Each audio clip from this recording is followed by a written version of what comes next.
श्रीलक्ष्मी श्रीमहालक्ष्मी क्षीरसागर कन्यका उत्तिष्ठ हरिसम्प्रीते भक्तानां भाग्यदायिनी।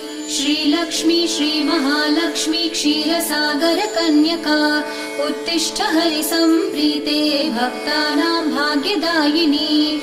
उत्तिष्ठोत्तिष्ठ श्रीलक्ष्मी विष्णुवक्षस्थलालये उत्तिष्ठ करुणापूर्णे लोकानां शुभदायिनी। उत्तिष्ठोत्तिष्ठ श्रीलक्ष्मी विष्णुवक्षस्थलालये उत्तिष्ठ करुणापूर्णे लोकानां शुभदायिनी।